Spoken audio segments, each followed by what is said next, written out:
بسم اللہ الرحمن الرحیم فَإِذَا صَلَّى الْفَجْرَ بِمَكَّةَ ثَامِنَ ذِي الْحِجَّةِ تَأَهَّبَ لِلْخُرُوجِ إِلَى مِنَى فَيَخْرُجُ مِنْهَا بَعْدَ طُلُوعِ الشَّمْسِ۔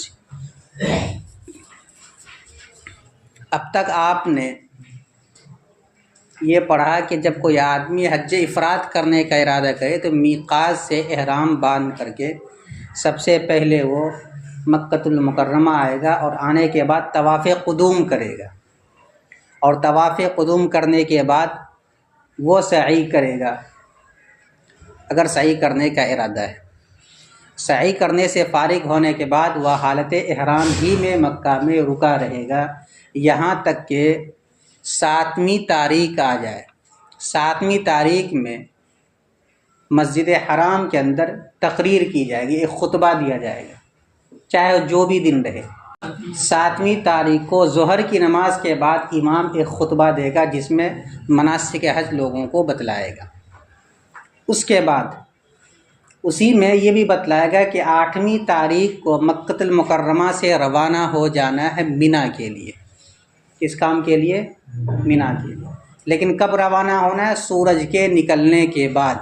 گویا کہ فجر کی نماز مسجد حرام میں ادا کریں گے، سورج کے نکل جانے کے بعد اب مینا کے لیے روانہ ہونا ہے، اور مینا میں جا کر کے 5 وقت کی نماز ادا کرنی ہے، ظہر کی، عصر کی، مغرب کی، عشاء کی، ٹھیک ہے؟ اور پھر وہاں سے وہ رات مینا ہی کے اندر گزاریں گی۔ یہ مینا کے اندر پہلی رات گزرے گی۔ سورج کے نکلنے کے بعد اب وہاں سے روانہ ہوں گے میدان عرفہ کے جانب۔ تو مینا سے نکلنے کے بعد میدان عرفہ سے پہلے ایک پرنالے ٹائپ کا بنا ہوا ہے جس کو بطن عرنا کہا جاتا ہے، وہاں وقوف نہیں کریں گے۔ وہاں اگر حاجی وقوف کرتا ہے تو اس کا حج ہی ادا نہیں مانا جائے، سیدھے وہ چلا جائے کہاں؟ میدان عرفہ۔ اور زوال کے بعد سے لے کر کے سورج کے ڈوبنے تک وہاں رہنا کیا ہے؟ واجب ہے۔ اور ان گھڑی میں کسی بھی وقت اگر رات میں اس کے بعد آنے والی جو رات اس میں بھی اگر جا کے چلا جاتا ہے تو فرض اس کے ذمے سے ساقط ہو جائے گا۔ تو بہرحال وہاں جائے گا، وہاں جانے کے بعد زوال کے بعد وہاں وقوف کرے گا۔ وقوف کرنے کے بعد ظہر ہی کے وقت میں عصر اور ظہر کی نماز ایک اذان اور 2 اقامت کے ساتھ ادا کی جائے گی امیر حاج کی اقتداء میں مسجد نمیرہ کے اندر۔ وہ مسجد عرفات کے میدان میں جو مسجد ہے اس کا نام ہے مسجد نمیرہ۔ وہاں پر امام کی اقتداء میں جمع بین الصلاتین کریں گے، جمع تقدیم، یعنی عصر کی نماز ظہر ہی کے وقت میں پڑھ لیں گے، دونوں نمازوں کے درمیان کوئی نماز نہیں پڑھیں گے۔ ایک کام تو یہ کرنا ہے، اس کے بعد وقوف کرنا ہے اور سورج کے ڈوبنے تک وہیں رکے رہنا ہے۔ کہاں؟ میدان عرفہ میں۔ 8ویں تاریخ تو وہ چلا گیا مینا میں جا کر کے 5 وقت کی وہ نماز ادا کر لیا۔ پھر سورج کے نکلنے کے بعد وہ روانہ ہو گیا 9ویں تاریخ کو میدان عرفہ۔ میدان عرفہ جو مکمل میدان ہے، کھلا میدان ہے، وہاں کہیں بھی وقوف کر سکتا ہے بطن عرنا کو چھوڑ کر کے، اس کا حج ادا ہو جائے گا۔ وہاں کب تک رہنا ہے؟ سورج کے ڈوبنے تک رہنا ہے۔ اور ظہر کے وقت میں ایک کام کرنا ہے، ظہر کے وقت میں عصر کی بھی نماز ادا کر لینی ہے امام کی اقتداء کے ساتھ۔ جمع بین الصلاتین کی کئی شرطیں ہیں، آپ کی کتاب میں 2 بیان کیا گیا۔ ایک تو امام حج موجود ہو یا اس کا نائب نماز پڑھا رہا ہو۔ نمبر 2 احرام کی حالت میں ہو۔ کچھ لوگوں نے اور 4 شرطوں کے اضافہ کیا، وہ یوم عرفہ کا دن ہو، اسی طریقے سے وہ ظہر کا وقت ہو، میدان عرفہ ہو، 9ویں تاریخ ہو، اس طرح کی جماعت ہو، تب جا کر کے ایک ساتھ پڑھ سکتے ہیں۔ اگر تنہا پڑھیں گے تو جمع بین الصلاتین نہیں کر سکتے، پھر الگ الگ پڑھنا ہوگا اپنے وقت۔ تو بہرحال 9ویں تاریخ میں وقوف عرفہ کرنا ہے اور سورج کے ڈوبنے تک وہیں رکے رہنا ہے۔ جیسے ہی سورج ڈوب گیا مغرب کی نماز پڑھے بغیر وہاں سے نکل جانا ہے۔ کہاں کے لیے؟ مزدلفہ کے لیے۔ اور مزدلفہ میں جا کر کے جب وہاں پہنچیں گے تو وہاں عشاء کے وقت میں مغرب اور عشاء کی نماز ایک ساتھ ادا کریں گے۔ اس کو بولتے ہیں جمع تاخیر۔ اس کو کیا بولتے ہیں؟ جمع تاخیر۔ وہاں نماز ادا کریں گے۔ یہ رات قیام کریں گے کہاں؟ مزدلفہ میں۔ عرفات میں گئے وہاں قیام نہیں کیا ہم نے، بلکہ پہلی رات ہم نے گزارا کہاں؟ مینا میں۔ یہ دوسری رات جو ہے یعنی 9ویں تاریخ کے بعد جو رات آ رہی ہے وہ ہم کہاں گزار رہے ہیں؟ مزدلفہ میں. یہ پہلی رات گزرے گی مزدلفہ میں. اس کے علاوہ اور جو رات ہیں وہ کہاں گزاریں گے؟ مینا ہی کے اندر. مزدلفہ میں رات گزاریں گے، یعنی عشاء کے وقت میں مغرب اور عشاء کی نماز ایک ساتھ ادا کریں گے. پھر اس کے بعد فجر کی نماز غلط ہی کے اندر ادا کر لیں گے، جلدی پڑھ لیں گے. جلدی پڑھ لینے کے بعد پھر وہاں سورج کے نکلنے سے پہلے نکل جانا میدان مینا کے لیے. کب نکلیں گے؟ اب یہ 10ویں تاریخ ہو جائے گی. 10ویں تاریخ میں 3 عمل کرنا ہے. کیا کیا؟ نمبر 1، وہاں جا کر کے سب سے پہلے سورج کے ڈھلنے سے پہلے جمر عقبہ کی رمی کر لیں گے. اچھا، ایک کام اور کرنا، میدان مزدلفہ میں کیا کرنا ہے؟ 70 کنکریاں اپنے پاس رکھ لینا ہے، چن کر کے. توڑنا نہیں کسی پتھر کو کہ بھاری پتھر لیا توڑ کر کے چھوٹا چھوٹا بنا لیا.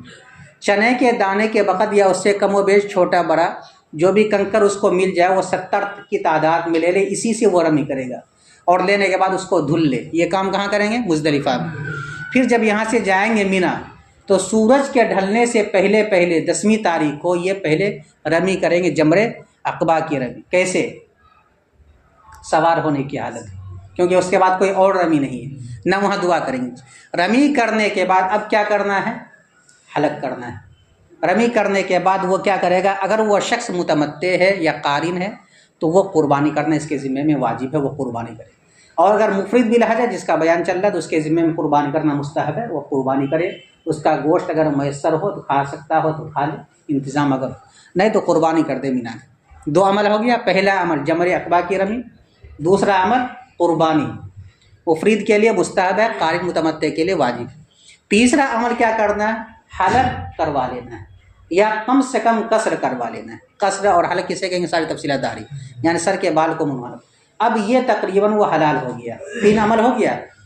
اب چاہے تو وہ اس کے بعد آ جائے کہاں؟ مسجد حرام آ جائے طواف زیارت کرنے کے لیے، جو رکن ہے حج کے اندر، وہ 10ویں تاریخ کو کر لے. پھر اس کے بعد کرنے کے بعد واپس آ جائے میدان مینا کے اندر. ٹھیک ہے. اس کے بعد پھر 11ویں تاریخ کو رکے. 11ویں تاریخ کو اچھا تو یہ جب طواف کر لے گا یا حلق کر لے گا تو حلق کرنے کے بعد اب یہ احرام سے کھل جائے گا، یعنی احرام سے تقریباً وہ نکل جائے گا. لیکن بیوی ابھی اس کے لیے حلال نہیں رہے گی، بیوی سے ابھی بھی اس حالت میں نہیں مل سکتا ہے. جب وہ طواف زیارت کر لے گا تب وہ جا کر کے بیوی بھی اس کے لیے حلال ہو جائے گی، بیوی سے مل سکتا ہے. جب تک طواف زیارت نہیں کرتا ہے جو فرض ہے تب تک بیوی اس کے لیے حلال نہیں رہے گی. اس کا وقت کیا؟ 10ویں تاریخ یا 11ویں تاریخ یا 12ویں تاریخ. ٹھیک. تو 10ویں تاریخ میں کتنا عمل کرنا ہے؟ سب سے پہلے جمر عقبہ کی رمی کرنا، نمبر 1. نمبر 2، قربانی کرنا. اگر مفرد ہے تو مستحب ہے، قارن اور متمتع ہے تو واجب. تیسرا عمل کیا کرنا ہے؟ اگر وہ طواف زیارت کر سکتا ہے تو طواف زیارت کر لے اس دن، نہیں کر سکتا تو وہ حلق کرا لے، اب وہ حلال ہو جائے گا. بس یہ عمل کرنا. 10 تاریخ رات وہیں مینا کے اندر گزارنی. یہ کون سی رات ہوگی مینا کے اندر؟ دوسری رات ہوگی. ایک رات تو ہم نے 8 تاریخ کے بعد والی گزاری ہے جو 9ویں کی رات تھی، اور یہ 10 تاریخ کے بعد والی رات گزار رہے ہیں. 2 رات ہو گئی. اس کے بعد جب 11ویں تاریخ ہو جائے گی تو 11ویں تاریخ کو تینوں جمرات کی رمی کرنی. لیکن کب کرنی ہے؟ سورج کے ڈھلنے کے بعد. سورج کے ڈھلنے سے پہلے نہیں بلکہ سورج کے ڈھلنے کے بعد تینوں جمرات. سب سے پہلے مسجد کیا کہتے ہیں جمر اولا کی رمی کریں گے جو مسجد خیف سے متصل ہے. مینا کے اندر جو مسجد اس کا نام ہے مسجد خیف، اس سے جو متصل جمرہ ہے پہلے اس کی رمی کریں گے، 7 کنکریاں ماریں گے. پھر جمر وسطیٰ کی رمی کریں گے، پھر جمر عقبہ کی رمی. جمر اولا اور جمر وسطیٰ کی رمی کے دوران پیدل چلیں گے. ہٹ رمی کرنے کے بعد وہ کیا کرے گا؟ وہ تھوڑی دیر بغل میں ہٹ کر کے وہ دعا مانگے گا، جو دعا مانگ سکتا ہے ہاتھ اٹھا کر کے آسمان. تو 11ویں تاریخ کو صرف یہی 3 عمل کرنا ہے. اور 10ویں تاریخ کو اگر طواف زیارت نہیں کر سکا ہے تو وہ آج کر لے جا کر کے مقدمہ، پھر دوبارہ واپس مینا آ جائے. اس کے بعد پھر وہ رات گزارے گا وہیں کہاں؟ مینا کے اندر. مینا کے اندر یہ تیسری رات ہوگی. ایک تو 8 کے بعد والی رات، دوسری رات 10 کے بعد والی رات، اور تیسری رات یہ 11 کے بعد والی جو رات، یہ رات گزارے گی. 12 تاریخ کو پھر اسی طرح زوال کے بعد وہ تینوں جمرات کی رمی کرے. اور اگر مکہ آنے کے ارادہ ہے تو سورج کے ڈوبنے سے پہلے مکہ المکرمہ آ جائے. طواف زیارت نہیں کیا تو طواف زیارت آج کر ہی لے. اب اگر تاخیر کرے گا تو دم دینا پڑے گا، دم دینا پڑے گا. اس کے بعد بھی کرنا ضرور، نہیں کرے گا تو حج ادا نہیں ہوگا. تاخیر کرنے کے بعد دم دینا پڑے گا لیکن حج اس کا ادا ہو جائے گا. تو 12ویں تاریخ کے سورج کے ڈوبنے سے پہلے وہ واپس آ جائے کہاں؟ مکۃ المکرمہ، لیکن اگر 12ویں تاریخ کو وہ رات وہیں گزار دیا تو فقط عصا، اس نے برا کیا، یعنی بہتر نہیں کیا۔ اب اگر سورج کے نکلنے تک وہیں رکا رہ جاتا میدان مینا کے اندر، تو اب 13ویں تاریخ کو بھی رمی کر کے وہ واپس آئے گا مینا۔ کب رمی کرے گا؟ امام ابو حنیفہ رحمۃ اللہ علیہ کی رائے یہ ہے کہ زوال شمس سے پہلے کر سکتا ہے، جائز ہے، کراہت کے ساتھ۔ حضرات صاحبین کی رائے ہے کہ زوال کے بعد ہی رمی کرے گا۔ حناف امام ابو حنیفہ کی رائے بھی ایک یہی ہے کہ بہتر یہ ہے کہ وہ سورج کے ڈھلنے کے بعد، جیسے دوسری دن اور تیسری دن رمی کیا تھا، اسی طریقے سے وہ رمی کیسے کرے گا؟ ایک پتھر لے لے گا دانے کے برابر، یہ ہے 2 انگلی، اس سے پکڑے گا پتھر کو، ایسے کرے گا اور اس کو اس پر رکھے گا۔ کس کے اوپر؟ جو ابہام ہے اس کے اوپر رکھیں گے پتھر کو، ایسے کوئی کاغذ کا 2 گلا بنا کر کے، یہ دیکھو اس طرح رکھیں گے اور ایسے ماریں گے۔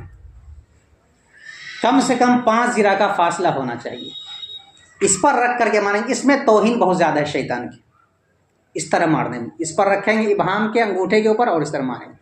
لیکن اگر ایسے نہیں کر سکتا ہے تو اس طرح پکڑ کر کے پھر ایسے ماریں گے۔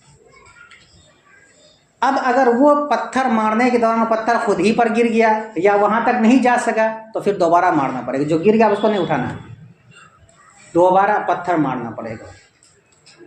اگر ڈائریکٹ اس ستون پر نہیں لگ سکا، اس کا جو راستہ بنا ہوا ہے وہاں تک پہنچنے کا، چاروں طرف سے اس طرح بنا دیا گیا، جیسے کنویں کا نہیں رہتا پاٹ، چاروں طرف سے بنا دیا گیا۔ اگر یہاں بھی گرے گا تو پتھر لڑک کر کے اس کی جڑ تک پہنچ جائے گا، اس پر بھی اگر گر گیا تو وہ کافی ہو جائے گا، دوبارہ لوٹانے کی ضرورت نہیں۔ اس طرح کتنی کنکری پھینکنی ہے؟ 7 کنکری، یہ ہو جائے گا گویا کہ جمرات کی رمی۔ دیکھو یہ تفصیل ہے۔ اس کے بعد گویا کہ 12ویں تاریخ کو وہ آ جائے گا مکۃ المکرمہ، طواف زیارت کرے گا۔ طواف زیارت کرنے کے بعد اب وہ انتہائی کیا کہتے ہیں، خانہ کعبہ کا جو وہ ملتزم ہے وہاں چمٹ کر کے دعا مانگے گا، اپنے سینے کو، اپنے چہرے کو دیوار سے چمٹا کر کے، اور اس کے بعد جتنا ہو سکتا ہے وہ پانی خود بھی پیے، اپنے رشتہ داروں کو لانا چاہے تو لیتے آئے وہاں سے، پانی اپنے سر پر بھی ڈالے، نیت کرے کہ میں اس مقصد کے لیے پی رہا ہوں۔ پھر اس کے بعد وہ اب ایک اہم عبادت آ جاتی ہے، اور وہ ہے نبی کریم صلی اللہ علیہ وسلم کی قبر کی زیارت۔ مدینہ آئے، وہاں آنے کے بعد قیام کرے، تقریباً 40 وقت کی نماز وہاں ادا کرے، بڑی فضیلت اس کے آئے۔ پھر اس کے بعد پھر وہاں سے اپنے گھر کے لیے روانہ۔ یہ 5 ایام حج کے کہلاتے ہیں مشہور، جو افعال حج ادا کیے جاتے ہیں۔ وہ کتنے ایام میں؟ 5، 8ویں تاریخ، 9ویں تاریخ، 10ویں تاریخ، 11ویں تاریخ اور 12ویں تاریخ۔ 8ویں تاریخ کو کیا کرنا ہے؟ مینا جانا ہے اور وہاں جا کر کے رات گزارنی ہے اور 5 وقت کی نماز ادا کرنا، یہ ایک کام کرنا۔ اس کے بعد 9ویں تاریخ میں صرف وقوف عرفہ کرنا، کب؟ زوال شمس کے بعد سے لے کر کے سورج کے ڈوبنے سے پہلے تک، اور ظہر کے وقت میں جمع بین الصلاتین کرنی، اور اس کے بعد پھر وہاں سے واپس آ جانا ہے۔ کہاں؟ اسی دن رات میں سورج کے ڈوبنے کے پہلے، سورج کے ڈوبنے کے بعد مغرب کی نماز پڑھے بغیر آ جانا کا مزدلفہ۔ اب یہ مزدلفہ آنے کے بعد وہاں رات گزاریں گے، ٹھیک ہے۔ اس کے بعد اب آ جائے گی کون سی تاریخ؟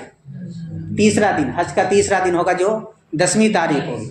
اس میں 4 عمل کرنا ہے۔ نمبر 1 جمرہ عقبہ کی رمی کرنی ہے، نمبر 2 حلق قربانی کرنا ہے، نمبر 3 حلق کرانا ہے اور طواف زیارت کرنی ہے۔ 11ویں تاریخ کے اندر صرف 2 عمل کرنا ہے، جمرات کی رمی کرے، تینوں جمرات کی، اور طواف زیارت نہیں کر سکا تو آج کر لے۔ 12ویں تاریخ میں بھی یہی عمل ہے، بس 11ویں اور 12ویں میں رمی کریں گے، کس کے بعد؟ سورج کے ڈھلنے کے بعد، اور 10ویں تاریخ کو رمی کریں گے سورج کے ڈھلنے سے پہلے۔ 12 تاریخ کے بعد شام سے پہلے وہ واپس آ جائے مکۃ المکرمہ، یہاں طواف وداع کرے، اور طواف وداع کرنے کے بعد اب وہ نکل جائے کہاں کے لیے؟ مدینہ منورہ کے لیے۔ یہ ساری تفصیلات ہے، خالی ترجمہ ہے، دیکھتے رہیے۔ فَإِذَا صَلَّى الْفَجْرَ بِمَكَّةَ، پھر جب فجر کی نماز مکۃ المکرمہ میں ادا کر لے 8ویں ذی الحجہ کو، 8 ذی الحجہ کو، تأہب للخروج الی منی۔ پہلے کیا بیان کیا گیا تھا کہ احرام باندھ کر کے آئے اور طواف قدوم کرے اور مکے میں احرام کی حالت میں رکا رہے۔ 7ویں تاریخ کو حاجی کا کوئی کام نہیں بلکہ امیر حاج کا کام ہے، وہ خطبہ دے، اس لیے اس کو چھوڑ دیا۔ 8ویں تاریخ کو کیا کرنا؟ یہ پہلا دن ہوگا حاجیوں کے لیے۔ اب پہلا دن کیا کرنا ہے؟ کہتے ہیں کہ فجر کی نماز مکۃ المکرمہ میں مسجد حرام میں ادا کرے 8 ذی الحجہ کو۔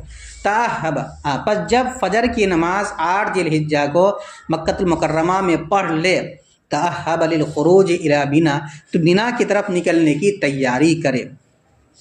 فَيَخْرُجُ مِنْهَا بَعْدَ طُلُوعِ الشَّمْسِ، چنانچہ وہ مکۃ المکرمہ سے سورج کے نکلنے کے بعد نکل کر کے کہاں آ جائے گا؟ مینا، اور مینا میں آ کر کے کیا عمل کرے گا؟ 5 وقت کی نماز ادا کرے گا۔ وَيُسْتَحَبُّ أَن يُصَلِّيَ الظُّهْرَ بِمِنَا وَلَا يَتْرُكُ التَّلْبِيَةَ فِي أَحْوَالِهِ كُلِّهَا إِلَّا فِي الطَّوَافِ، اور مستحب یہ ہے کہ وہ ظہر کی نماز مینا میں آ کر کے پڑھے، تو ظہر بھی پڑھے گا، عصر بھی پڑھے گا، مغرب بھی پڑھے گا، عشاء بھی پڑھے گا، اس کے بعد فجر کی نماز غلس میں یعنی اندھیرے میں اول وقت میں پڑھ لے گا، فجر کی نماز اول وقت میں پڑھے گا۔ اچھا، بیچ میں ایک ضمنی طور پہ ایک بات بتلا دی کہ ان تمام احوال میں تلبیہ پڑھتے رہے گا کثرت کے ساتھ، صرف 2 وقت میں تلبیہ نہیں پڑھا جائے گا، جب طواف کرنا شروع کرے اس وقت نہیں پڑھیں گے، اور جب جمرات کی رمی کریں گے اس وقت نہیں کریں گے، باقی تمام احوال میں جب چاہے جتنا چاہے وہ کثرت کے ساتھ پڑھتا رہے تلبیہ۔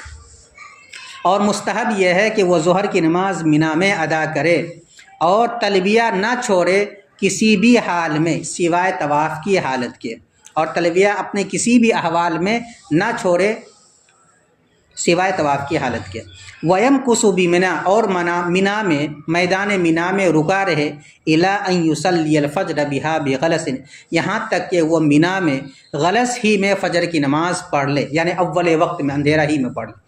اچھا، مینا میں کہاں ٹھہرے؟ کہتے ہیں کہ وَيَنزِلُ بِقُرْبِ مَسْجِدِ الْخَيْفِ، وہ مسجد خیف کے قریب ٹھہرے۔ بتلایا تھا کہ مینا کے اندر جو مسجد ہے اس کا نام ہے مسجد خیف، اور مزدلفہ میں جو مسجد ہے اس کا نام ہے مسجد مشعر حرام، اور عرفات میں جو مسجد ہے اس کا نام کیا ہے؟ مسجد نمیرہ۔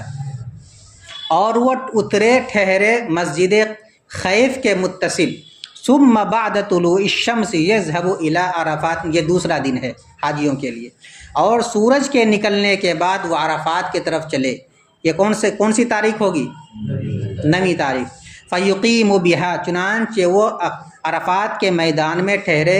فاذا زالت الشمس یاتی مسجد نمرہ، جب سورج ڈھل جائے تو مسجد نمرہ آئے۔ تو گویا کہ اب اصل وقت شروع ہو رہا ہے وقوف کا، لیکن یہاں پر آ کر کے کیا کرنا؟ دوسرا، ایک تو وقوف کرنا ہے، دوسرا عمل جمع بین الصلاتین کرنا ہے۔ کہتا ہے فیصلی مع الامام الاعظم او نائبہ الظہر والعصر، تو وہ بڑے امام اعظم یا امام اعظم کے نائب کے ساتھ ظہر اور عصر کی نماز پڑھے، جمع بین الصلاتین کرتے ہوئے، یعنی ظہر کے وقت ہی میں عصر کی نماز پڑھ لے۔ بعدما یخطب الخطبتین یجلس بینہما، بعد اس کے کہ امام 2 خطبہ دے جن کے دوران امام بیٹھا ہو، یعنی پہلے جو 2 تقریر کرے گا امام زوال شمس کے بعد، اس کے بعد ظہر اور عصر کی نماز پڑھائے گا ظہر کے وقت میں۔ کیسے پڑھائے گا؟ کہتے ہیں یصلی الفرضین باذان و اقامتین، وہ نماز پڑھائے امام 2 فرض یعنی ظہر اور عصر پڑھائے 1 اذان اور 1 اقامت کے ساتھ، اور امام 2 فرض پڑھائے 1 اذان اور 2 اقامت کے ساتھ۔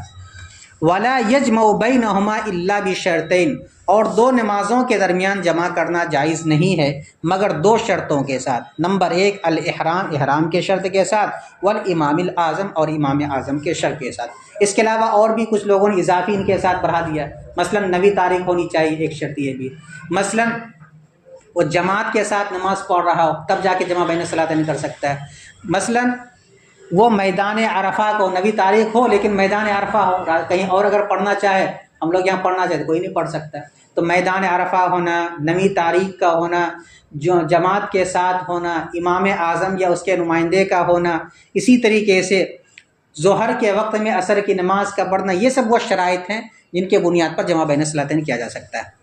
اور امام وقت نماز پڑھائے 2 فرض 1 اذان اور 2 اقامت کے ساتھ، اور ان دونوں کے درمیان جمع نہ کرے مگر 2 شرطوں کے ساتھ۔ نمبر 1 احرام، نمبر 2 امام اعظم یا اس کا نائب۔ اچھا، بیچ میں نفل نماز پڑھ سکتے ہیں، سنت پڑھ سکتے؟ کہتے ہیں کہ نہیں، نہ بیچ میں پڑھنا نہ بعد میں پڑھنا، کچھ نہیں کرنا۔ ولا یفصل بین الصلاتین بنافلۃ، اور ان دونوں فرض نماز کے درمیان نفل نماز کا فصل نہ کرے۔ وَإِن لَّمْ يُدْرِكِ الْإِمَامَ الْأَعْظَمَ صَلَّىٰ كُلُّ وَاحِدَةٍ فِي وَقْتِهَا الْمُعْتَادِ، اور اگر کوئی شخص امام کو نہ پا سکے نماز کے اندر تو اب ہر شخص تنہا نماز پڑھے اس کے وقت میں، یعنی ظہر کو ظہر کے وقت میں پڑھے، عصر کو عصر کے وقت میں پڑھے۔ اگر یہ شرطیں نہیں پائی جا رہی ہیں تو اب یہ نہیں سوچے کہ ہم اپنے خیمے کے اندر جماعت کے ساتھ نماز ظہر کے وقت میں ظہر اور عصر کی نماز ایک ساتھ پڑھ لیں، جائز نہیں ہے۔ تب تو تنہائی پڑھنا ہوگا، اچھا ہے، چاہے وہ کہیں بھی پڑھیں۔ فَإِذَا صَلَّى مَعَ الْإِمَامِ يَتَوَجَّهُ إِلَى الْمَوْقِفِ، اور جب، اچھا اب کیا کرنا ہے اس کے بعد؟ نماز بھی ہو گئی، وقوف بھی ہو گیا، خود تقریر بھی ہو گئی امام کی، اب کیا کرنا؟ جب امام کے ساتھ نماز پڑھ لے حاجی تو اب موقف کی طرف جائے۔ موقف وہی ٹھہرنے کی جگہ، کہیے ٹھہرنے، کہتے ہیں وہ عرفات کلھا موقف، اور عرفات کا مکمل میدان موقف ہے، الا بطن عرنہ، سوائے بطن عرنہ کی۔ بتلایا کہ میدان مزدلفہ اور میدان عرفہ کے بیچ میں، عرفہ کے میدان کے آنے سے پہلے ایک پرنالہ ٹائپ کا ہے جس کو عرنہ کہا جاتا ہے، بطن عرنہ کہا جاتا ہے، اس میں اگر کوئی وقوف کرتا ہے تو وہ میدان عرفہ کا حصہ ہے ہی نہیں، اس لیے اس کا وقوف ادا نہیں مانا جائے گا۔ اور عرفہ کا مکمل میدان یہ وقوف کی جگہ ہے سوائے بطن عرنہ کے۔ اچھا وہاں ایک اور عمل کہتے ہیں کہ مستحب ہے، وہ کیا کہ مستحب عمل کیا کہتے ہیں؟ وہ یہ ہے کہ وَيَغْتَسِلُ بَعْدَ الزَّوَالِ فِي عَرَفَاتٍ لِلْوُقُوفِ، وقوف عرفہ کرنے کے لیے زوال کے بعد غسل کر لے، یہ مستحب ہے۔ وَيَقِفُ بِقُرْبِ جَبَلِ الرَّحْمَةِ، اور جبل رحمت کے قریب وقوف کرے، مستقبلاً، قبلہ کی طرف رخ کرتے ہوئے، مکبراً، تکبیر پڑھتے ہوئے، محللاً، لا الہ الا اللہ پڑھتے ہوئے، مربیاً، تربیہ پڑھتے ہوئے، داعیاً، دعا مانگتے ہوئے، مادن یدیہ، اپنے ہاتھ کو پھیلاتے ہوئے، کل مستطعم، کھانا مانگنے والے کے معنی۔ کھانا مانگنے والا کہاں تک ہاتھ اٹھاتا ہے؟ دے دی، یعنی سینے کے بالمقابل ہاتھ اٹھا کے، اتنا نہیں اٹھائے کہ بالکل اوپر ہو جائے، یہاں پر اتنا اٹھانا ہے، سینے کے بالمقابل ہاتھ اٹھا کر کے اس طرح دعا مانگے اللہ تعالیٰ، ہاتھ کو پھیلا کر کے، جیسا کہ سوال کرنے والا ہاتھ پھیلاتا ہے۔ وَيَجْتَهِدُ فِي الدُّعَاءِ لِنَفْسِهِ وَلِوَالِدَيْهِ وَإِخْوَانِهِ، اور وہ دعا مانگنے میں اپنی ذات کے لیے، اپنے والدین کے لیے، اپنے بھائیوں کے لیے کوشش کرے، اور دعا مانگنے میں کوشش کرے، یعنی کوشش یہ کرے کہ اس کے آنکھ سے آنسو تک بہہ جائے۔ وَيَجْتَهِدُ عَلَىٰ أَن يَخْرُجَ مِنْ عَيْنَيْهِ قَطَرَاتٌ مِنَ الدَّمِ، اور کوشش یہ کرے کہ ان کی آنکھ سے چند قطرہ آنسوں کے نکل جائے۔ فَإِنَّهُ دَلِيلُ الْقُبُولِ، اس لیے کہ یہ قبولیت کی دلیل ہوتی ہے، آنسوں کے قطرے کا نکل جانا مانا یہ جاتا ہے کہ اس کی دعا قبول ہوگی، اس لیے کوشش کرے۔ رو سکتا تو روئے، نہیں رو سکتا تو رونے والے کی کیفیت بنا لے، رونے والے کی طرح ایک دم شباہت اختیار کر لے، تو بھی اللہ تعالیٰ اس کی دعا قبول کر لے۔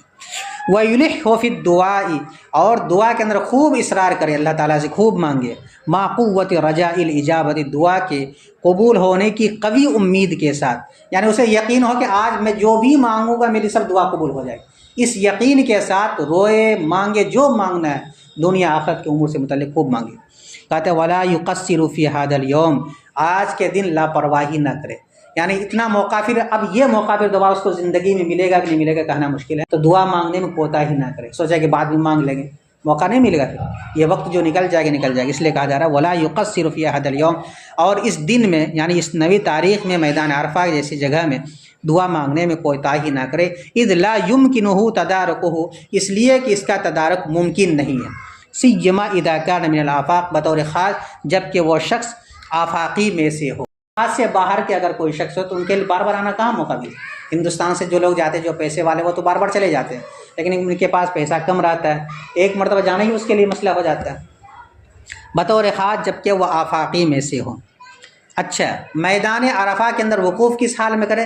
کہتے ہیں کہ سوار ہونے کی حالت میں وقوف کرنا یہ افضل ہے، سواری کا انتظام نہیں ہے جیسے کہ آج کل ہوتا ہے، سواری وغیرہ کوئی انتظام نہیں رہتا، تو کھڑے ہونے کی حالت میں وقوف کرنا چاہیے بیٹھنے والے کے مقابلے، اس لیے کہ حضور صلی اللہ علیہ وسلم حجۃ الوداع کے موقع پر آپ نے مکمل سورج کے ڈوبنے تک آپ نے وقوف فرمایا سواری ہی پر، اسی پر آپ نے تقریر کی، اسی پر لوگوں کو آپ نے سمجھایا، نصیحت کی باتیں کی، آپ مسلسل سوار رہے، نماز پڑھنے کے بعد جو آپ سوار ہوئے مسلسل سوار ہی رہے یہاں تک کہ مزدلفہ جانے کا وقت آ گیا۔ والوقوف علی الراحلۃ افضل، اور سواری پر وقوف کرنا کہاں؟ میدان عرفہ میں یہ افضل ہے۔ والقائم علی الارض افضل من القائد، اور زمین پر کھڑا ہونے والا شخص یہ بیٹھنے والے سے افضل ہے، یعنی وقوف کی حالت۔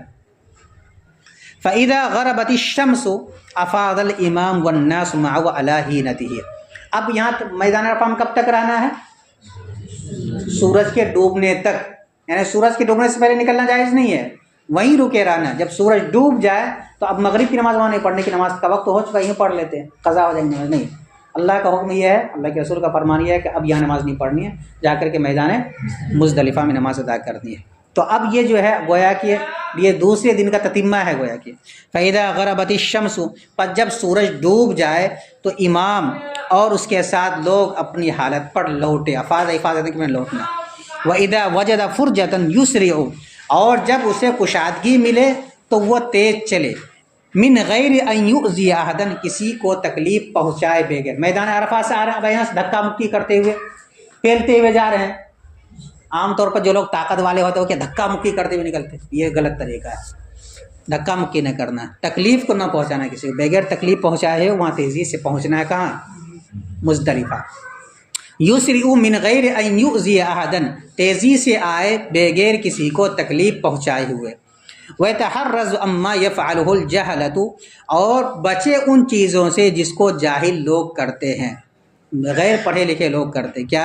من الاشتداد فی السیر، بہت تیز دوڑنے میں، بہت تیز دوڑنا یعنی بہت تیز دوڑنا، والازدحام، بھیڑ لگانا، والایذاء، تکلیف پہنچانا، ان تمام چیزوں سے بچے، کیوں؟ فإنہ حرام، اس لیے کہ سب کے سب ناجائز اور ممنوع ہے۔ اب یہاں تک اس طرح اب سکون و اطمینان کے ساتھ، تیز رفتاری کے ساتھ، بغیر کسی کو تکلیف پہنچا دی، تو کہاں پہنچانا ہے؟ مزدلفہ پہنچنا، حتیٰ یأتی مزدلفہ، یہاں تک کہ وہ میدان مزدلفہ پہنچ جائے، فینزلوا بقرب جبل قزح، قزح ہے غیر منصرف ہے، یہاں تک کہ وہ جبل قزح کے قریب ٹھہرے، یہ جبل قزح وہی مشعر حرام، مسجد مشعر حرام کہا جاتا ہے۔ یرتفع عن بطن الوادی، وادی کے بطن سے اترے، یعنی وہاں ایک پہاڑی ہے، اس پہاڑی سے اترے، اس میں توسعۃ للمارین، گزرنے والوں کو جگہ دیتے ہوئے، ویصلی بها المغرب والعشاء بأذان واحد واقامۃ واحدۃ، اور وہاں مزدلفہ میں مغرب اور عشاء کی نماز ایک اذان اور ایک اقامت کے ساتھ ادا کرے۔ اب یہاں جماعت شرط نہیں ہے، کیونکہ ظاہر سی بات ہے کہ مغرب کا وقت نکل چکا ہے، عشاء کے وقت میں پڑھ رہے ہیں، تو اب یہاں جماعت شرط نہیں، جماعت کے ساتھ نماز پڑھے یا نہ کرے، دونوں ایک ساتھ نماز پڑھی جائے گی۔ تو امام وقت اگر پڑھائے گا تو ایک اذان دلوائے گا مؤذن سے پہلے، مؤذن ایک اذان دے گا، ایک ہی اقامت کے ساتھ دونوں پڑھ لے، اور نماز پڑھے مزدلفہ میں مغرب اور عشاء کی ایک اذان اور ایک اقامت کے ساتھ۔ تو جمع بین الصلاتین کے اندر جو جمع تقدیم ہے اس میں 2 اقامت ہے، اور جمع تاخیر کے اندر صرف ایک اقامت، وہاں بھی ایک اذان ہے، یہاں بھی ایک اذان ہے، وہاں عصر کی نماز ظہر کے وقت میں پڑھی جاتی ہے، یہاں مغرب کی نماز عشاء کے وقت میں پڑھی جاتی ہے، اس لیے اس کو جمع تقدیم بولتے ہیں، اس کو جمع تاخیر بولتے ہیں۔ ولا تطوع بینہما، اور اگر وہ ان کے درمیان نفل میں مشغول ہو جائے یا کسی اور کام میں مشغول ہو جائے، اعاد الاقامت، تو وہ دوبارہ اقامت کہے، اقامت کو لوٹائے۔ دونوں نمازوں کے درمیان سنت وغیرہ نہیں ہے، لیکن اگر کوئی آدمی پڑھنے لگے یا کوئی اور کام میں مشغول ہو جائے تو پھر اب اثر نو دوبارہ اقامت کے کلمات کہے گا۔ ولو تطوع بینہما، اور اگر جمع بین الصلاتین میں وہ نفل نماز پڑھے، او تشاغل، یا وہ مشغول ہو جائے، اعاد الاقامت، تو اب وہ جمع تاخیر میں اقامت کے کلمات کو دوبارہ لوٹوائے۔ ولم تجز المغرب فی طریق مزدلفہ، مزدلفہ کے راستے میں مغرب کی نماز ادا کرنا جائز نہیں ہے، سوچے کہ قضا ہو جائے گا اس لیے راستے میں پڑھ لیتے، نہیں، جائز ہی نہیں۔ وعلیہ اعادتها، اور اگر کوئی پڑھ لیا ہے تو اب اس کو لوٹانا ضروری، کب تک؟ ما لم یطلع الفجر، جب تک کہ فجر طلوع نہ ہوا، جب تک کہ فجر کا وقت نہ آیا ہو، فجر کے وقت سے پہلے تک لوٹا لینا ضروری ہے، نہیں لوٹائے گا تو گنہگار ہو جائے گا۔ اچھا، اب کہتے ہیں کہ وَيُسَنُّ الْمَبِيتُ بِمُزْدَلِفَةٍ، اور مزدلفہ میں رات گزارنا یہ مسنون ہے، تو کب تک مزدلفہ میں رہیں گے؟ کہتے ہیں کہ فَإِذَا طَلَعَ الْفَجْرُ، جب سورج نکل جائے، صَلَّى الْإِمَامُ بِالنَّاسِ الْفَجْرَ بِغَلَسٍ، تو امام فجر کی نماز لوگوں کو پڑھائے اندھیرے میں، یعنی اول وقت میں، ثم یقف، پھر وہ رکا رہے، والناس معه، اور لوگ بھی ان کے ساتھ رکے رہے، کہاں؟ میدان مزدلفہ میں۔ والمزدلفۃ کلھا موقف، اور مزدلفہ کا مکمل میدان یہ موقف ہے سوائے بطن محصر کے، یعنی ایک وہاں پہ ایک حصہ ہے جس کو بطن محصر کہا جاتا ہے، یہ وہی جگہ ہے جہاں پر اصحاب فیل کو روک دیا تھا، محبوس کر دیا تھا۔ اصحاب فیل کا جو واقعہ پیش آیا کہ وہ خانہ کعبہ کو منہدم کرنے کے لیے گئے تھے، اسی جگہ میں اللہ تعالیٰ نے ان کی ہاتھیوں کو روک دیا تھا، تو اس لیے اللہ کے رسول کا معمول یہ تھا کہ جب وہاں سے آپ گزرتے تھے تو تیزی کے ساتھ گزرتے تھے تاکہ اس عذاب کا اثر آپ تک نہ پہنچے۔ تو اس وادی میں یہ ٹھہرے ہی نہیں، کون؟ حجاج کرام، لیکن یہ راستہ، یہ جگہ کہاں ہے؟ مزدلفہ کے میدان میں وادی محصر ہے، تو وہاں نہ ٹھہرے، اس کے علاوہ کہیں بھی ٹھہر سکتا ہے۔ جیسا کہ میدان عرفہ میں بتلایا کہ بطن اڑنا کو چھوڑ کر کے کہیں بھی وقوف کر سکتا ہے، ویسے یہاں بھی ہے۔ ثم یقف والناس معه، پھر امام ٹھہرے والناس معه، اور اس کے ساتھ لوگ بھی ٹھہرے۔ والمزدلفۃ کلھا موقف، اور مزدلفہ میدان مزدلفہ مکمل کے مکمل موقف ہے سوائے بطن محصر کے۔ ویقف مجتہدا بدعائہ، اور وہ اپنی دعا میں کوشش کرتے ہوئے ٹھہرے، وہاں ٹھہرنے کی حالت میں دعا مانگتے رہے۔ یدعو اللہ، وہ اللہ تعالیٰ سے دعا مانگے، ان یتم مرادہ، اللہ تعالیٰ اس کی مراد کو، دنیاوی اور اخروی مراد کو پورا کرے۔ وسؤالہ فی ھذا الموقف، اور اللہ تعالیٰ اس جگہ میں اس کی درخواست کو بھی مکمل کرے، پوری کرے۔ کما اتمہ لسیدنا محمد صلی اللہ علیہ وسلم، جیسا کہ اللہ تعالیٰ نے سوال کو پورا کیا نبی کریم صلی اللہ علیہ وسلم کی درخواست کو، جیسا کہ ہمارے نبی حضرت محمد صلی اللہ علیہ وسلم کے سوال کو اللہ تعالیٰ نے پورا کیا۔ فَإِذَا أَسْفَرَ جِدًّا، پر جب خوب اجالا ہو جائے، سورج نہ نکلے بلکہ خوب اجالا ہو جائے، افاظ الامام والناس، تو امام اور لوگ لوٹے، قبل طلوع الشمس، سورج کے نکلنے سے پہلے۔ اب وہاں سے نکل کر کے کہاں جانا ہے؟ میدان۔ اب یہ کون سا دن ہوگا حجاج کے لیے عمل کا؟ تیسرا دن ہوگا، 10ویں تاریخ ہوگی اور تیسرا دن۔ فَيَأْتِيَ إِلَى مِنَا، پھر وہ آئے مینا کی طرف، وَيَنزِلُ بِهَا، اور وہ مینا میں اترے۔ ثم یأتی الجمرۃ العقبہ، اور جمر عقبہ کے پاس آئے، فیرمیھا من بطن الوادی، اور بطن وادی سے اس کی رمی کرے، بسبع حصیات، 7 کنکریوں کے ذریعے، مثل حصل خزف، ٹھیکری کے کنکری کے معنی، ٹھیکری وہ جھٹکی جو ہوتا ہے اس کے معنی، چھوٹا چھوٹا ہونا چاہیے۔ وَيُسْتَحَبُّ أَخْذُ الْجِمَارِ مِنَ الْمُزْدَلِفَةِ، اور مستحب یہ ہے کہ کنکری کو میدان مزدلفہ سے لے لے، او من الطریق، یا راستے ہی سے لے لے۔ وَيُكْرَهُ مِنَ الَّذِي عِنْدَ الْجَمْرَةِ، اور مکروہ ہے ان کنکریوں میں سے لینا جو جمرہ کے پاس پڑا ہوا ہے، یعنی وہیں پہ جو گرا ہوا اس کو اٹھا کر کے اس سے رمی کرنا، یہ مکروہ ہے۔ وَيَكْرَهُ الرَّمْيُ مِنْ أَعْلَى الْعَقَبَةِ، اور جمر عقبہ کے اوپر سے رمی کرنا یہ بھی مکروہ ہے، لِإِيذَائِهِ النَّاسِ، اس کا لوگوں کو تکلیف پہنچانے کی وجہ سے۔ اچھا کہتے ہیں کہ وَيَلْتَقِطُهَا الْتِقَاطًا، اور وہ پتھروں کو چونے، وَلَا يَكْسِرُ حَجَرًا جِمَارًا، اور وہ کسی پتھر کو توڑ کر کنکری نہ بنائے، وَيَغْسِلُهَا، اور وہ ان کنکریوں کو، ان پتھروں کو دھل لے، لِيَتَيَقَّنَ طَهَارَتُهَا، تاکہ اس کی پاکی کا یقین ہو جائے، فَإِنَّهَا يُقَامُ بِهَا قُرْبَةٌ، اس لیے کہ اس سے ایک عبادت کی جائے گی۔ وَلَوْ رَمَى بِنَجِسَةٍ أَجْزَأَهُ، اور اگر وہ ناپاک کنکری سے رمی کر لے تو یہ بھی اس کے لیے کافی ہو جائے گا، وہ پوری ہے اور وہ مکروہ کا ارتکاب کرنے والا ہو۔ وَيَقْطَعُ التَّلْبِيَةَ مَعَ أَوَّلِ حَصَاةٍ يَرْمِيهَا، اور وہ تلبیہ کو روک دے، بند کر دے پہلی کنکری کے ساتھ جس وقت کہ وہ اس کو پھینک رہا ہے۔ تو ایک موقع پہلے بتلایا جا چکا ہے کہ جیسے طواف کرے اس وقت روک دے، یہ دوسرا موقع ہے کہ جس وقت رمی کرے، رمی کرنے کے وقت تک پڑھ سکتے، جب شروع کرتے تب اس کے بعد نہیں پڑھنا تلبیہ۔ اچھا رمی کرنے کا کیا طریقہ ہے؟ پتھر مارنے۔ وکیفیت الرمی، اور رمی کا طریقہ یہ ہے کہ ان یأخذ الحصاة بطرف امامہ وسبابتہ فی الاصح، کہ وہ کنکری کو اپنے ابہام اور اپنی شہادت کی انگلی سے لے، اصح قول کے مطابق ایسے کر کے پکڑے۔ وَيَضَعُ الْحَصَاةَ عَلَى ظَهْرِ إِبْهَامِهِ، اور وہ کنکری کو اپنے ابہام کے پشت پر رکھے، یہاں پہ رکھے، ناخن کے اوپر اس طرح رکھے۔ وَيَسْتَعِينُ بِالْمُسَبِّحَةِ، اور مسبحہ کے ذریعے مدد لے، مدد لینے کا مطلب اس طرف پھینکے، اس طرف پھینکے، سمجھ میں آیا؟ وَيَكُونُ بَيْنَ الرَّمْيِ مَوْضِعِ السُّقُوطِ 5 أَذْرُعٍ، اور یہ ہے کہ رمی کرنے والے کے درمیان اور پتھر کے گرنے کے درمیان 5 ذراع کا فاصلہ ہو، کم سے کم اتنا تیز مارے کہ 5 ذراع کے بیچ میں گیپ ہونا چاہیے۔ تو 5 ذراع کا کم سے کم، 1 ذراع کتنے کا ہوتا ہے؟ 1.5 فٹ کا ہوتا ہے، تو 5 ذراع کتنا فٹ کا ہو جائے گا؟ 5 ڈرے 7.5 فٹ کا ہو جائے گا۔ یکون بین الرامی، رمی کرنے والے کے درمیان اور پتھر کے گرنے کے درمیان 5 ذراع کا فاصلہ ہو۔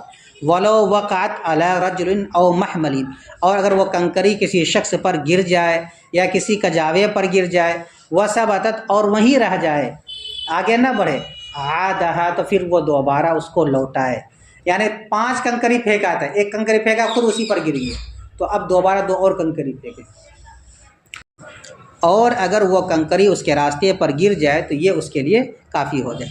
وَكَبَّرَ بِكُلِّ حَسَاتٍ، اور وہ ہر کنکری کے ساتھ تکبیر پڑھے، تکبیر کیا؟ اللہ اکبر پڑھے۔ ثُمَّ يَذْبَحُ الْمُفْرِدُ بِالْحَجِّ، پھر مفرد بالحج ذبح کرے، یہ ذبح کرنا اس کے لیے کیسا ہے؟ مستحب، قارن اور متمتع تو کرنا واجب۔ ان احبہ، اگر اسے پسند ہو یعنی کر سکتا ہو، یہ دوسرا عمل ہے، جمرے عقبہ کی رمی کرنی ہے 10ویں تاریخ کو، دوسرا عمل ذبح کرنا، تیسرا عمل ثم یحلق او یقصر، پھر وہ حلق کرائے یا قصر کروائے، والحلق افضل، اور حلق کرانا یہ زیادہ بہتر ہے، ویکفی فیہ ربع الرأس، اور حلق کرانے میں چوتھائی کافی ہے، یعنی اگر 1/4 بھی منڈوا لیتا ہے تو بھی اس وجوب پر عمل کرنے والا ہو جائے گا، ایسا تو ہوتا نہیں ہے لیکن پورا کروائے۔ والتقصیر، اور قصر کروانا یہ ہے ان یأخذ من رؤوس شعرہ مقدارا انملا، کہ وہ اپنے بال کے سرے میں سے پور کے بقدر لے، یہ ہے پور، بال کو پکڑے اور کم سے کم اتنا کاٹے تو ہو جائے گا قصر، 1 انگلی کے برابر، اتنا پور کے برابر کاٹ لینا، عورت سے وہی کرتی ہے، قصر کرواتی، الگ عورت حلق نہیں کرواتی۔ وقد حل له كل شيء الا النساء، حلق اور قصر کروانے کے بعد ساری چیزیں اس کے لیے کیا ہو جائے گی؟ اور اس کے لیے ساری چیزیں حلال ہو جائے گی سوائے بیوی کے۔ ثم یأتی مکۃ من یومہ، پھر وہ اسی دن مکۃ المکرمہ آ جائے، او من الغد، یا اس کے آئندہ کل یعنی 11ویں تاریخ کو آئے، او بعدہ، یا پرسوں یعنی 12ویں تاریخ کو آئے، پھر کیا کرے؟ کہتے ہیں کہ فیطوف بالبیت طواف الزیارت، اور وہ طواف زیارت کرے، 7 اشواط، 7 چکر، وحلت لہ النساء، اور اس کے لیے بیوی بھی حلال ہو جائے گی، اور اس کے لیے بیوی بھی حلال ہو جائے گی۔ وافضل هذه الايام اولها، اور ان تمام دنوں میں پہلا دن طواف کرنے کے لیے زیادہ افضل ہے، ان طواف زیارت کرنے کے لیے۔ وَإِنْ أَخَّرَهَا عَنْهَا، اور اگر ان 3 دنوں سے بھی مؤخر کر دے، لَزِمَهُ شَعْتٌ، تو اب اس کے دن میں ایک دم واجب ہو جائے گا، لِتَأْخِيرِ الْوَاجِبِ، واجب کے مؤخر کرنے کی، یعنی 10ویں کو بھی طواف زیارت نہیں کیا، 11ویں کو بھی نہیں کیا، 12ویں کو بھی نہیں کیا، تو اب اس صورت میں کیا کرنا پڑے گا؟ اس کو دم دینا پڑے گا، اور پھر اس کے بعد طواف زیارت بھی کرنا۔ ثم يعود الى منى، اگر وہ 10ویں تاریخ کو آیا ہے طواف زیارت کرنے کے لیے تو واپس چلا جائے منی، فیقیم، پھر وہ منی لوٹ جائے، فیقیم بہا، اور وہاں ٹھہرے، فاذا زالت الشمس من اليوم الثاني، پس جب سورج ڈوب ڈھل جائے 12ویں تاریخ کو ایام نہر میں سے، کرما، پھر جب سورج ڈھل جائے 11ویں تاریخ کو، کیونکہ یوم النہر کے بعد جو دوسرا دن وہ 11ویں تاریخ، پس جب سورج ڈھل جائے 11ویں تاریخ کو یوم نہر کے بعد، تو وہ تینوں جمرات کی رمی کرے، جب دو بالجمرۃ التی تلی مسجد الخیف، وہ شروع کرے اس جمرہ سے جو مسجد خیف سے متصل ہے، پھر اس کی رمی کرے 7 کنکری کے ذریعے پیدل چلتے ہوئے، اللہ اکبر پڑھتے ہوئے ہر تکبیر ہر کنکری کے وقت، ثم یقف عندها دائیا، پھر وہ اس کے بعد ٹھہرے، کس کے بعد؟ جمرے اولا کے بعد تھوڑا سا ہٹ کر کے ٹھہرے، دائیا، دعا مانگتے ہوئے، بما احب، اپنے پسندیدہ دعاؤں میں سے، حامدا للہ تعالی، اللہ تعالیٰ کی تعریف کرتے ہوئے، مصلین علی النبی صلی اللہ علیہ وسلم، نبی کریم صلی اللہ علیہ وسلم پر درود شریف پڑھتے ہوئے، ویرفع یدیہ فی الدعاء، اور اپنے ہاتھ کو دعاؤں میں اٹھاتے ہوئے، ویستغفر لوالدیہ واخوانہ المسلمین، اور اپنے والدین اور اپنے مسلمان بھائیوں کے لیے دعائے مغفرت کرتے ہوئے، ثم یرمی الثانیۃ التی تلیہا، پھر اس جمرے کی رمی کرے جو اس سے متصل ہے، مثل ذالک، اسی کے مثل، یعنی جس طرح پہلی مرتبہ کیا تھا اسی طرح بھی یہ کرے، کنکری مارے 7 کنکری، ہٹ کر کے دعا مانگے جو دعا مانگ سکتا ہے، پھر اس کے بعد آگے، فَإِذَا كَانَ يَوْمُ الثَّالِثِ من ایام النہر، پر جب تیسرا دن ہو جائے یوم النہر کے دنوں میں سے، یعنی 12ویں تاریخ ہو جائے، تو رمل جمار الثلاث، تینوں جمرات کی رمی کرے، بعد الزوال، سورج کے ڈھلنے کے بعد، کذالک، اسی طرح، یعنی 11ویں تاریخ اور 12ویں تاریخ کو زوال کے بعد کرنا ہے رمی۔ وَإِذَا أَرَادَ أَن يَتَعَجَّلَ نَفَرَ إِلَى مَكَّةَ، اور جب وہ نکلنے کا ارادہ کرے تو جلد نکلے مکۃ المکرمہ کی جانب، سورج کے ڈوبنے سے پہلے پہلے، اور اگر وہ غروب تک ٹھہرا رہا تو کری ہے، تو اس نے مکروہ کا ارتکاب کیا اور اس کے ذمے میں کچھ بھی نہیں ہے۔ وَإِن طَلَعَ الْفَجْرُ، اور اگر سورج نکل آیا اور وہ مینا ہی کے اندر ہے، 13ویں تاریخ کو لزمہ الرمی، تو اس پر رمی کرنا واجب ہو جائے گا۔ وجاز قبل زوال الشمس، اور رمی کرنا 13ویں تاریخ میں زوال شمس سے پہلے جائز ہے۔ والافضل بعدہ، اور رمی کرنا 13ویں تاریخ میں زوال شمس کے بعد یہ زیادہ افضل ہے۔ وکرہ قبل طلوع الشمس، اور مکروہ ہے طلوع شمس سے پہلے رمی کرنا۔ تو گویا کہ یہ 5 ایام حج کے جو بتلائے گئے تفصیل سے۔ ایک مرتبہ پھر سے ترجمہ دیکھ لو جلدی سے۔ جب فجر کی نماز 8ویں ذی الحجہ کو مکۃ المکرمہ میں پڑھ لے تو مینا جانے کی تیاری کرے، پھر وہ مینا سے نکلے سورج کے نکلنے کے بعد، اور مستحب یہ ہے کہ وہ ظہر کی نماز مینا میں پڑھے اور اپنے تمام احوال میں تلبیہ کو نہ چھوڑے سوائے طواف کی حالت کے، اور مینا میں ٹھہرا رہے یہاں تک کہ وہ فجر کی نماز مینا میں اول وقت میں پڑھ لے، غلس میں پڑھ لے، اور مینا میں مسجد خیف کے قریب ٹھہرے۔ پھر سورج کے نکلنے کے بعد وہ میدان عرفہ کی طرف نکلے اور میدان عرفہ میں قیام کرے۔ پس جب سورج ڈھل جائے تو مسجد نمرہ آئے اور وہ امام اعظم کے ساتھ یا امام اعظم کے نائب کے ساتھ نماز پڑھے، ظہر اور عصر کی۔ امام کے 2 خطبہ دینے کے بعد جن 2 خطبوں کے درمیان امام بیٹھے گا، اور امام 2 فرض نماز پڑھائے یعنی ظہر اور عصر پڑھائے، 1 اذان اور 2 اقامت کے ساتھ، اور ان دونوں نمازوں کو جمع نہیں کرے گا حاجی مگر 2 شرطوں کے ساتھ۔ نمبر 1 احرام، نمبر 2 امام اعظم یا اس کا نائب، اور ان دونوں نمازوں کے درمیان نفل نماز یا سنت نماز کے ذریعے فصل نہ کرے، اور اگر کوئی شخص امام اعظم کو نہ پا سکے تو ہر ایک اپنی نماز اس کے وقت میں پڑھے۔ پس جب وہ امام کے ساتھ نماز پڑھ لے تو موقف کی طرف جائے، اور عرفات مکمل میدان موقف ہے سوائے بطن اڑنا کے، غسل کرے زوال کے بعد میدان عرفہ میں وقوف کرنے کے لیے، اور جبل رحمت کے قریب وہ ٹھہرے، قبلہ جانب رخ کرتے ہوئے اللہ اکبر لا الہ الا اللہ تلبیہ پڑھتے ہوئے، دعا مانگتے ہوئے، اپنے ہاتھ کو کھانا مانگنے والے کی طرح اٹھاتے ہوئے، اور وہ دعا مانگنے میں کوشش کرے اپنی ذات کے لیے، اپنے والدین کے لیے، اپنے بھائیوں کے لیے، اور کوشش یہ کرے کہ ان کی آنکھ سے آنسو کے قطرے نکل جائیں، اس لیے کہ یہ قبولیت کی دلیل ہے، اس لیے کہ آنسو کے قطرے کا نکلنا قبولیت کی دلیل ہے، اور دعا مانگنے میں اصرار کرے، دعا کے قبولیت کی قوی امید کے ساتھ، اور اس دن میں کوتاہی نہ کرے، اس لیے کہ اس کی تلافی ممکن نہیں ہے بطور خاص اس شخص کے لیے جو آفاقی میں سے ہو، اور سواری پر وقوف کرنا یہ افضل ہے، اور زمین پر کھڑے ہونے کی حالت میں وقوف کرنا یہ بیٹھنے کے مقابلے میں افضل ہے۔ پس جب سورج ڈوب جائے تو امام اور اس کے ساتھ لوگ اپنی حالت پر لوٹے، اور جب اس کو جگہ ملے تو تیز چلے بغیر کسی کو تکلیف پہنچائے ہوئے، اور بچے ان چیزوں سے جس کو ناخواندہ لوگ کرتے ہیں، یعنی بہت تیز دوڑنے سے اور زیادہ بھیڑ لگانے سے اور لوگوں کو تکلیف پہنچانے سے، اس لیے کہ یہ ناجائز اور حرام ہے۔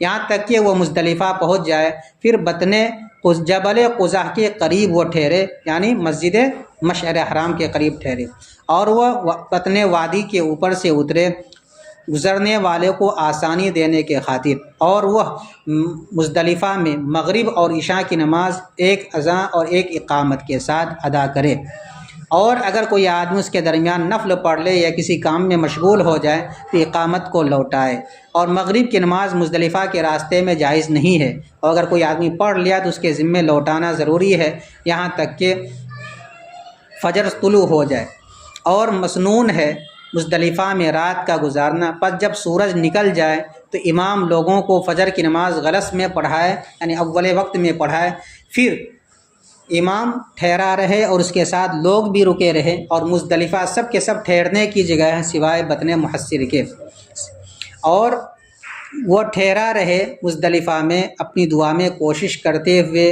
اللہ تعالیٰ سے دعا مانگتے ہوئے یہ کہ وہ اس کی مراد کو پوری کرے اور اس کے سوال کو بڑھ لائے اس موقع پر، جیسا کہ اللہ تعالیٰ نے اپنے حبیب حضرت محمد صلی اللہ علیہ وسلم کی دعا کو قبول کیا ہے۔ پس جب خوب اجالا ہو جائے تو لوگ لوٹے اور امام لوٹے اور لوگ بھی لوٹے سورج کے نکلنے سے پہلے، پھر وہ مینا آئے اور مینا میں ٹھہرے یہاں تک کہ جمر عقبہ کے پاس آئے اور اس کی رمی کرے، بطن وادی سے 7 کنکری کے ذریعے ٹھیکری کے کنکری کے مانند، اور مستحب یہ ہے کہ کنکری وہ مزدلفہ یا مزدلفہ کے راستے ہی سے لے لے، اور مکروہ ہے اس کنکری سے لینا جو جمرہ کے پاس پڑی ہوئی ہے، اور مکروہ ہے رمی کرنا عقبہ کے اوپر سے لوگوں کو اس کی تکلیف پہنچانے کی وجہ سے، اور وہ کنکری کو چن لے اور کسی بڑے پتھر کی کنکریاں توڑ کر نہ بنائے اور اسے دھل لے تاکہ اس کی پاکی کا یقین ہو جائے، اس لیے کہ اس سے ایک عبادت کی جائے گی، اور اگر ناپاک کنکری سے رمی کر لیا تو یہ اس کے لیے کافی ہو جائے گا اور مکروہ کا ارتکاب کرنے والا ہوگا۔ اور تلبیہ کو روک دے پہلی کنکری کے ساتھ ہی جسے وہ پھینک رہا ہے۔ کنکری کا رمی کا طریقہ یہ ہے کہ کنکری کو اپنے ابہام اور اپنے شہادت کی انگلی سے پکڑے اصح قول کے مطابق، اس لیے کہ یہ زیادہ آسان ہے اور اس میں شیطان کی زیادہ توہین ہوتی ہے، اور رمی کرنے میں اور دائیں ہاتھ سے رمی کرنا یہ مسنون ہے۔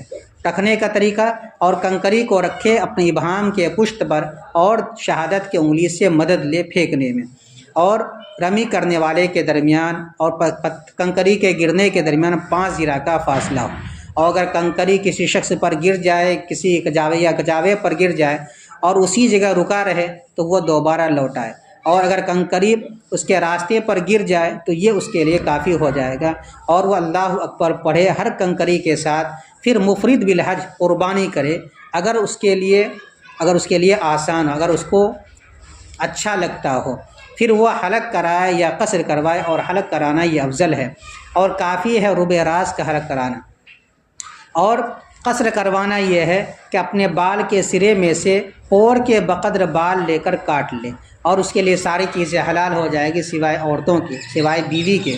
پھر وہ مکۃ المکرمہ آئے اسی دن یعنی 10ویں تاریخ کو، یا اس کے اگلے دن یعنی 11ویں تاریخ کو، یا اس کے بعد یعنی 12ویں تاریخ۔ پھر وہ طواف کرے، طواف زیارت 7 چکر، اور بیوی اس کے لیے حلال ہو جائے گی۔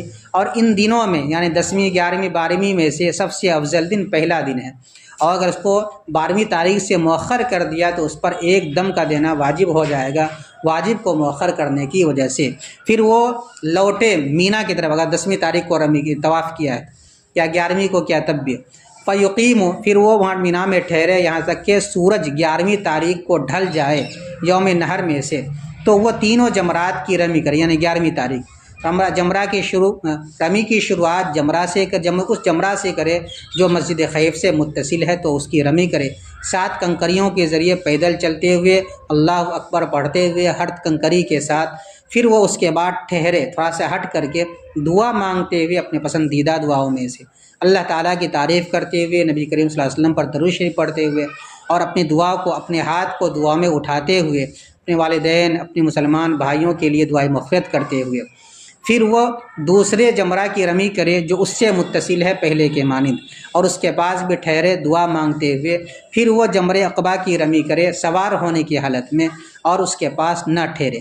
پس جب 12ویں تاریخ ہو جائے یوم النہر میں سے تو تینوں جمرات کی رمی کرے زوال کے بعد اسی طرح، اور جب وہ نکلنے کا ارادہ کرے تو مکہ کی جانب کوچ کرنے میں جلدی کرے سورج کے ڈوبنے سے پہلے، اور اگر وہ غروب تب ٹھہرا رہا تو مکروہ کا ارتکاب کیا، اس کے ذمہ میں کوئی دم نہیں ہے۔ اور اگر سورج نکل گیا حالانکہ وہ مینا ہی میں ہے 13ویں تاریخ کو، تو اس پر رمی کرنا واجب ہو جائے گا، اور جائز ہے 13ویں تاریخ کو زوال سے پہلے رمی کرنا، اور افضل ہے زوال شمس کے بعد رمی کرنا، اور مکروہ ہے طلوع شمس سے پہلے رمی کرنا۔ بس۔